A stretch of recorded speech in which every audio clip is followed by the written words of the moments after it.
Hello story lovers, welcome back to my channel. కొత్త కథతో మీ ముందుకు వచ్చేసాను. చేరవ ప్రియ. రద్దీగా ఉండే ధనవంతులు ఉండే హైదరాబాద్లోని హైటెక్ ప్లేస్. ధనవంతులు మాత్రమే ఉండే పెద్ద పెద్ద బంగ్లాలతో, ఆ రోడ్డు మీద వచ్చిపోతున్న కాస్ట్లీ కార్లతో ఆ ఏరియా అంతా రద్దీగా ఉన్న వీధి చివర ఉన్న ఒక పెద్ద బంగ్లాలో ఉన్న జిమ్ రూమ్లో కండలు కరిగిస్తూ చెమటలు కక్కుతున్నాడు ఒక 27 ఏళ్ల యువకుడు. చురుకైన కళ్ళు, కోరమీసం, కండలు తిరిగిన దేహం, ఆ దేహం మీద వజ్రాలలాగా జారిపోతున్న చెమట బిందువులు. దాదాపు గంట నుంచి విరామం లేకుండా ఎక్సర్సైజ్ చేస్తున్నా కూడా ఏమాత్రం ఆయాస పడకుండా చాలా సునాయాసంగా ఎక్సర్సైజ్ కంటిన్యూ చేస్తున్న అతని దగ్గరికి ఒక ట్రేలో ఉన్న ప్రోటీన్ షేక్ బాటిల్ వచ్చి ఆగడంతో తల తిప్పి చూశాడు. బాబుగారు, మీకోసమే ప్రోటీన్ షేక్ అంటూ ఆ ఇంట్లోని పనిచేస్తున్న పనివాడు తీసుకొచ్చి ఇవ్వడంతో థ్యాంక్స్ అని చెప్పి ప్రోటీన్ షేక్ బాటిల్ తీసుకుని సిప్పర్ నోట్లో పెట్టుకుని ప్రోటీన్ షేక్ తాగుతూ ఎక్సర్సైజ్ కంటిన్యూ చేశాడు.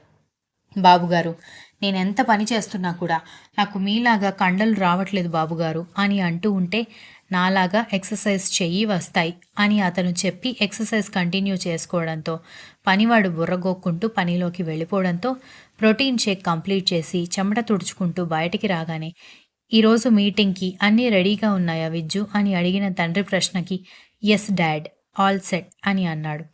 I'm proud of you my boy అని చెబుతున్న తండ్రి మాటలకి ఎక్కువగా ఎగ్జైట్మెంట్ చూపించకుండా థ్యాంక్స్ డాడ్ అని చెప్పి ఫ్రెష్ అవ్వడానికి వెళ్ళిపోయి ఫ్రెష్ అయి వచ్చి black colour plain shirt, blue jeans, దానిపైన సూట్ వేసుకుని డైనింగ్ టేబుల్ దగ్గరికి రావడంతో, ఒకప్పుడు శోభన్ బాబు అంటే పడి చచ్చిపోయేవాళ్ళు అబ్బాయి గారు, అమ్మాయిలు, మిమ్మల్ని చూస్తుంటే అలాగే అనిపిస్తుంది అని పనివాడు పొగుడుతూ ఉంటే, ఉదయం నుంచి తెగ పొగుడుతున్నావు, శాలరీలో ఇంక్రిమెంట్ కావాలా అని అడిగాడు విజ్జు. అంటే అదేం లేదు బాబుగారు, అంటే అవసరం ఉంటేనే పొగుడుతాను అనుకుంటున్నారా అని పనివాడు బుర్ర గోక్కుంటూ అడగడంతో, పక్కన వాడితో పని లేకుండా ఎవడైనా ఎందుకురా పొగుడతాడు అని విజ్జు అడుగుతూ ప్లేట్లో ఉన్న బ్రెడ్ టోస్ట్ కట్ చేసుకుంటూ ఉంటే, అదేం లేదు బాబు, మీ ఉప్పు తిన్న విశ్వాసంతో నేను నాకు అనిపించిందే చెప్తున్నాను అన్నాడు. వాళ్ళిద్దరి కన్వర్జేషన్ విని విజ్జు వాళ్ళ నాన్న రఘురాం నవ్వుకుంటూ ఆయన బ్రేక్ఫాస్ట్ కూడా కంప్లీట్ చేశాడు.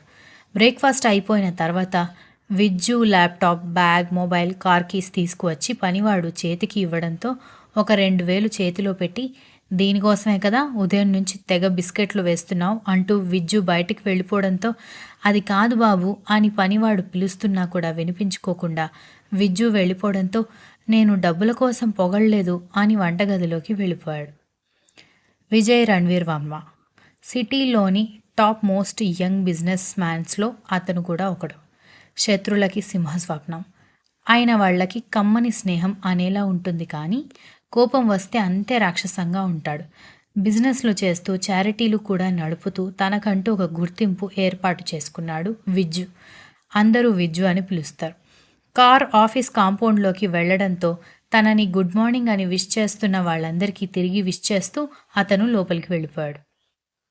ఎంతసేపు డ్యాన్స్ డ్యాన్స్ అని డ్యాన్స్తోనే తిరగడం తప్పితే ఏదైనా జాబ్ చేయొచ్చు కదా, ఇప్పటికే కాలేజ్ అయిపోయి 2 సంవత్సరాలు అవుతుంది. మీ నాన్న ఎన్ని గవర్నమెంట్ ఎగ్జామ్స్ రాయమని ఫీజులు కడుతున్నాడు, ఒక్కదానికైనా సరిగ్గా చదివావా అని తల్లి తిడుతూ ఉంటే పట్టించుకోకుండా పూరీ తింటూ టీవీలో టామ్ అండ్ జెర్రీ చూస్తోంది 25 ఏళ్ల ఐశ్వర్య. అబ్బబ్బా, అది వింటుందని దాంతో చెప్తున్నావా?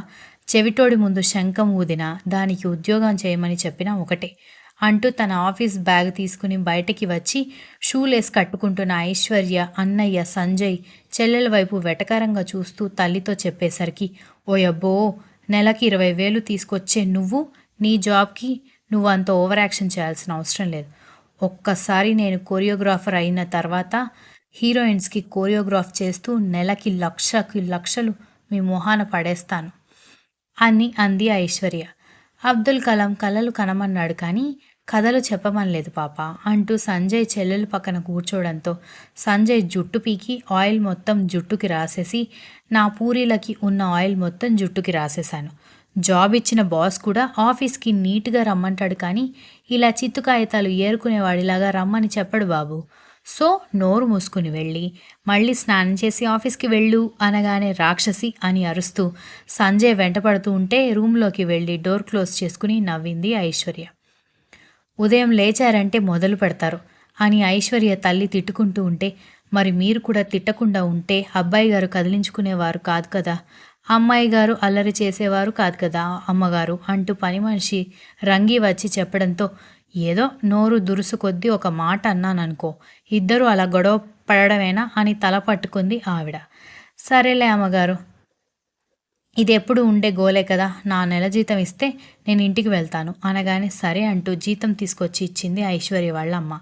Continuous. If you like the story please like, share, comment and don't forget to subscribe.